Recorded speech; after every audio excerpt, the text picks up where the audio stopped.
కనీసం వాల్యూ కూడా ఇస్తలేరు. ఇంకా చెప్పుకోవడానికి చాలామంది ఇలా రైతు బలం అదని ఇదని చెప్పుకుంటారు.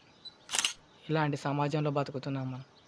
ఒకవేళ ఓ డాక్టర్ కొడుకుని రైతు ఎందుకు చేయలేకపోతున్నాడు? ఒక ఇంజినీరు తన కొడుకును ఫార్మర్ ఎందుకు చేయలేకపోతున్నాడు?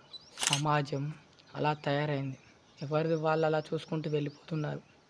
రాను రాను ఇప్పుడు ఒక రైతు కూడా నేను రైతు చేయాలనుకుంటలేడు. ఎందుకంటే తను చూస్తున్నాడు ఈ సొసైటీని. ఎందుకు చేయాలనుకుంటాడు? ఈ సొసైటీ మీరు గౌరవించినప్పుడు నా కొడుకు నేను రైతునే. నా కొడుకుని రైతుని చేస్తే నన్ను చులకనగా చూసినట్టు నా కొడుకుని చూస్తే నాకెలా అనిపిస్తది?